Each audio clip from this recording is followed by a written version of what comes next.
Chào các bạn, hôm nay mình xin giới thiệu món chay cơm chiên mắm đậu nhé.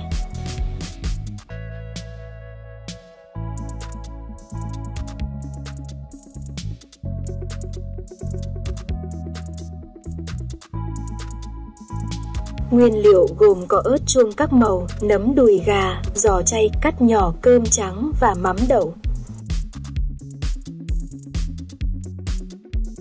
Đầu tiên, các bạn xào các loại nguyên liệu đã cắt nhỏ, nêm nếm gia vị vừa ăn.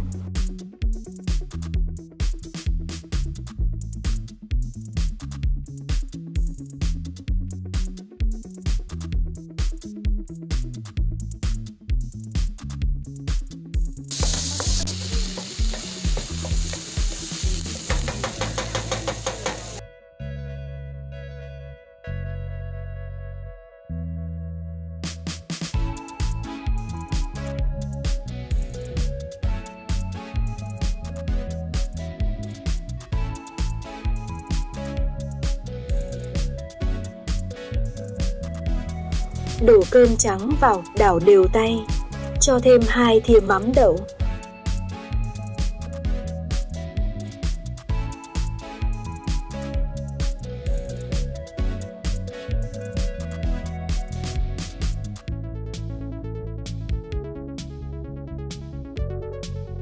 Tiếp tục đảo cho cơm và các nguyên liệu ngấm gia vị.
Nếu bạn có thể ăn cay thì có thể cho thêm dầu ớt.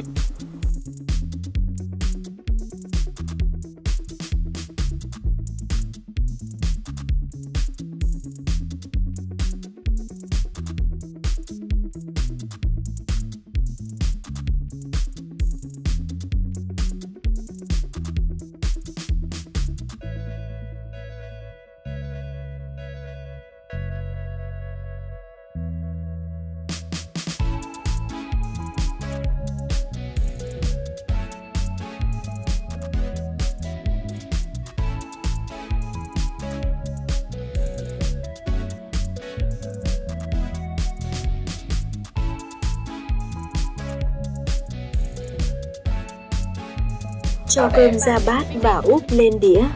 Rắc vừng rang lên, xung quanh đặt dưa chuột, dứa, cà chua cắt nhỏ để ăn kèm cơm rang.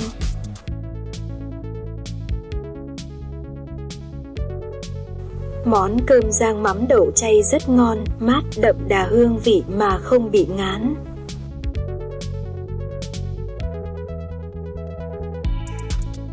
Nếu thấy hay, các bạn hãy thích, bình luận, chia sẻ và đăng ký kênh Jivake để cập nhật những video mới nhất nhé. Cảm ơn các bạn đã quan tâm theo dõi.